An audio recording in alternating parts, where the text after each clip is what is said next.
And we're live. Excellent. Hey guys, so we are on day 18 of the One Funnel Away challenge, right? So by now you should have been able to identify your dream customer.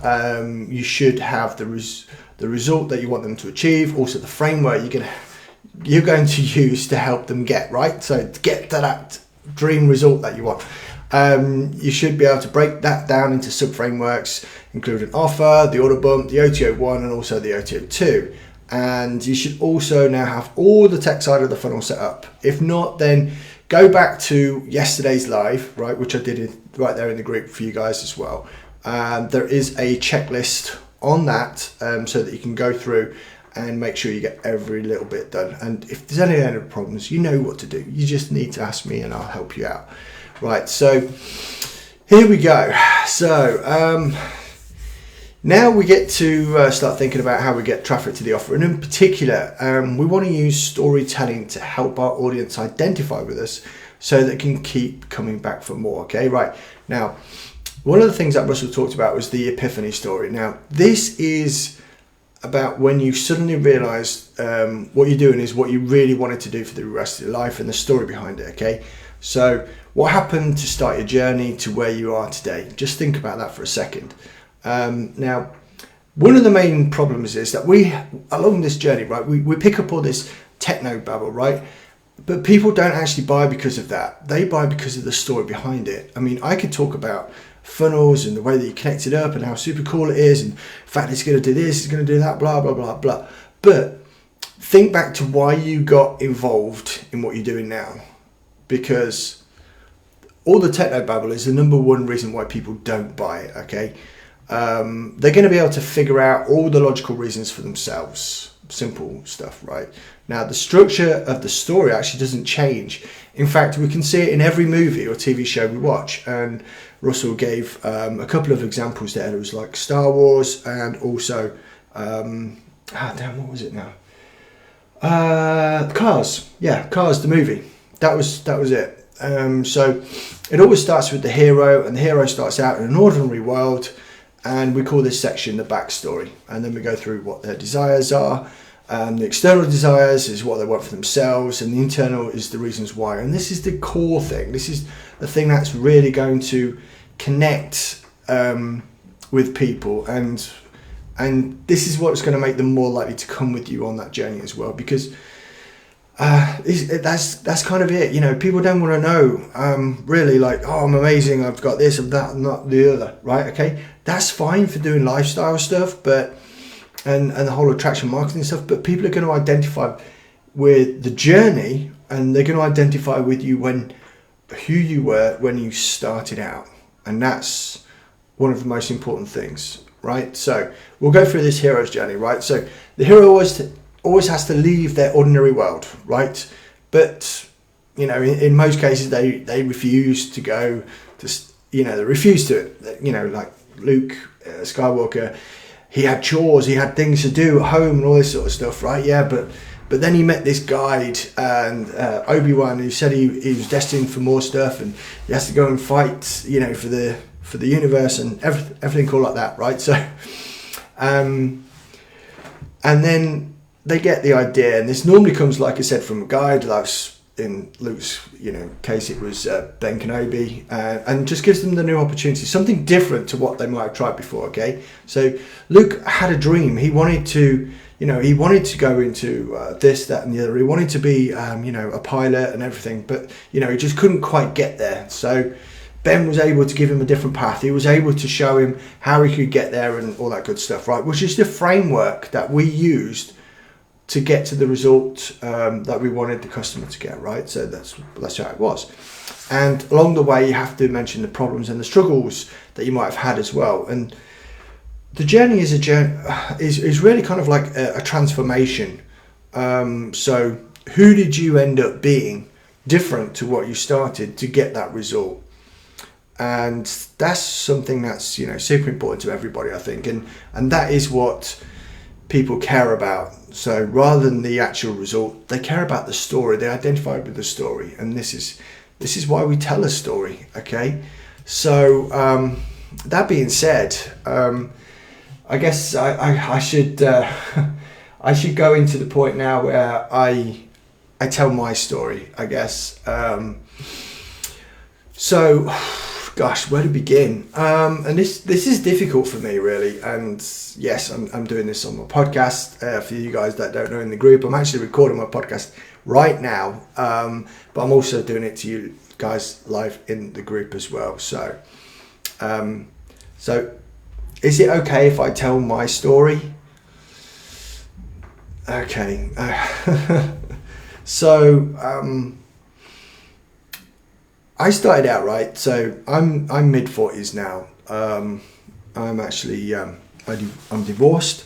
I had to move around a lot. I actually became estranged from one of my kids, which is something really difficult to identify with, because he's been going through some crazy stuff, and it's for some reason he kind of like holds me responsible for it. I don't know why, but that's just stuff that's going on in my personal life. But one of the things that I really wanted to do was provide something really amazing for my kids, and create almost like a legacy. I didn't want them to struggle like I did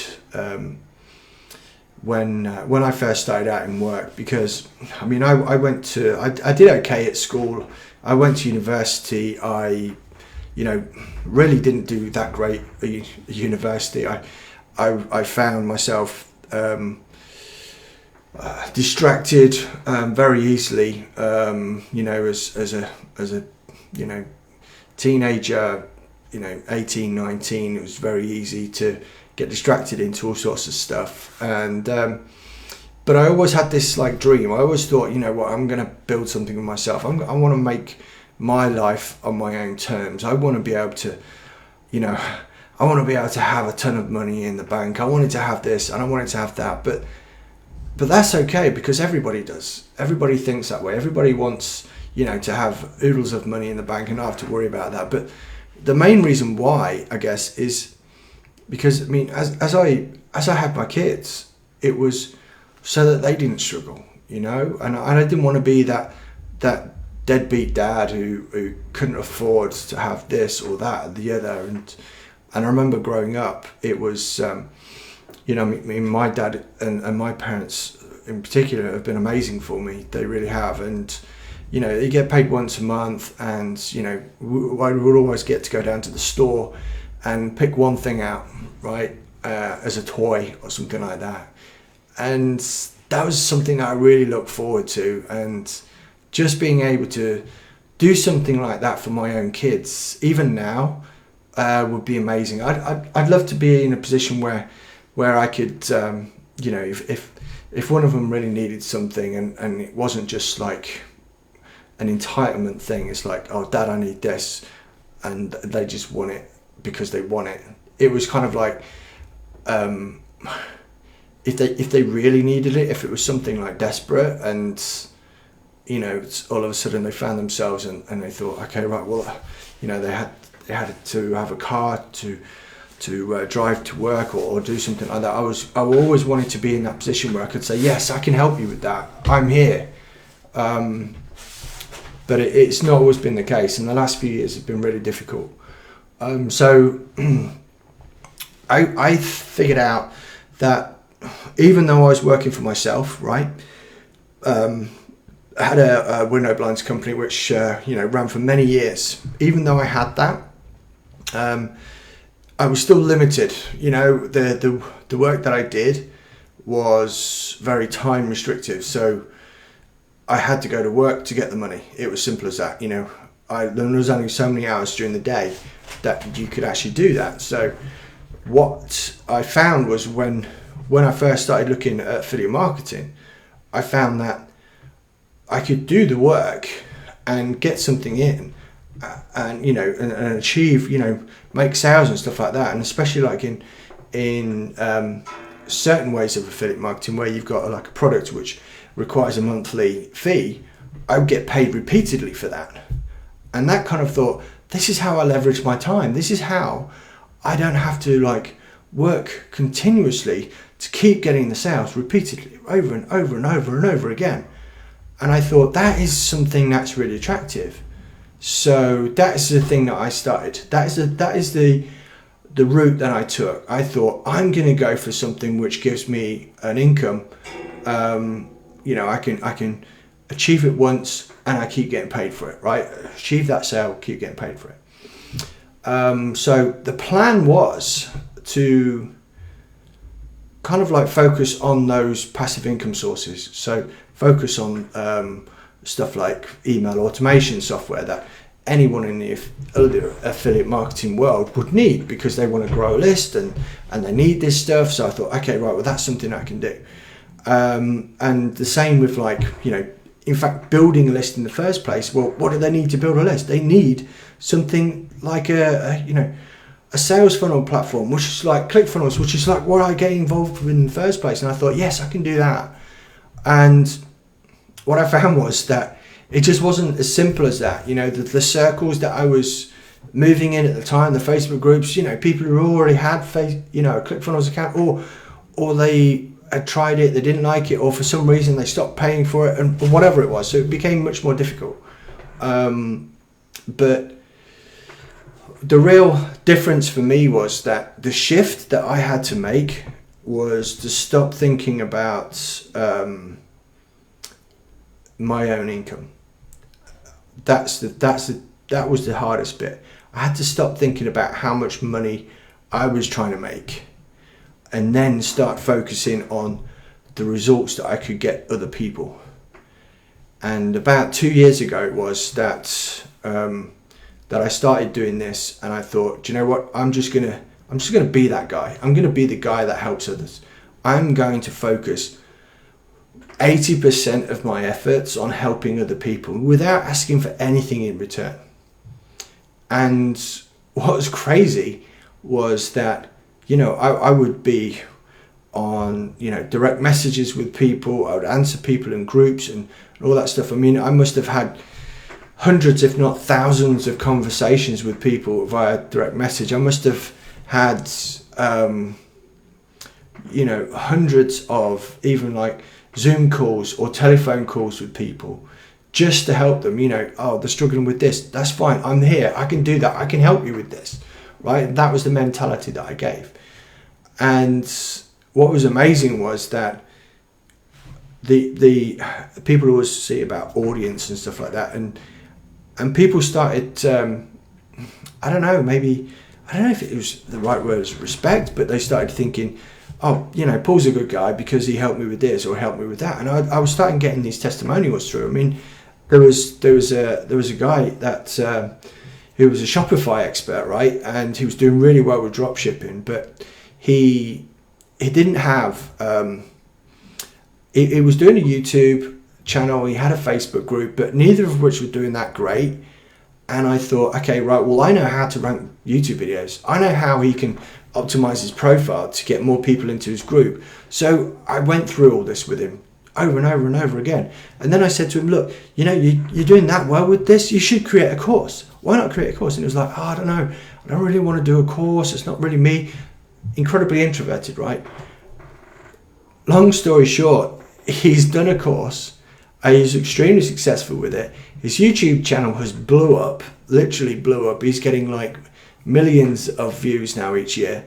His Facebook group has gone crazy. He's created several tiers to that as well. So now he's got like a standard one, he's got a paid group and different levels on that, and he's doing incredibly well. He brought out this whole own app for drop shipping and stuff like that, and he's doing incredibly well. And I just sit there and think to myself, 10 years from now I can look back and say I helped that guy. That's something that I can go to bed at night and sleep well on, the fact that I helped somebody else get to where they wanted to be. And this is the shift that I made personally, because although I had my own dreams, it was almost selfish of me to think of those dreams. And I remember there was actually a quote from I think it was Zig Ziglar that was, or was it Zig Ziglar or Jim Rohn, which went along the lines of, if you help enough people achieve their dreams, then you will achieve yours. And that's kind of like how it's happened, and that's kind of how it's worked. So this is why I wanted to have this conversation with you guys on the podcast, in the group, or on the Facebook page if you're seeing it on this, just to let you guys know that that's the sort of thing that I wanted to do, and that's the transformation that I had personally myself, and this is the reason why I do what I do. And you know, and it's super cool if there are people out there which want to try and maximize what they're doing, then you know, all you need to do is ask, because I'm here for that. So this is my whole reason of being right now. And you know, and I know that those dreams and those the things that I want to achieve for myself and my kids are going to be it's also going to be like a result of me helping other people as well. So that was kind of difficult, but yeah, I just wanted you guys to to let you know that, and just like I said, just be vulnerable, just let you guys know, and hopefully I don't know, just wanted to get it out there. It's Friday. Anyway, I'm going to go. For those of you that are listening on the group, make sure you check the notes. There's homework to be done. Keep doing your homework, guys. Keep prodding on with it. And like I said to you before, I'm here if you need. If you're listening on the podcast, I'm going to put a link. So if you guys want to get in this study group and you want to have help from me directly, then there's a way to do that as well. And of course, if this is on their Facebook business page, I might even put a link on there as well. You never know. So I'm going to shut off now. Really appreciate you guys, and I will catch up with you real soon.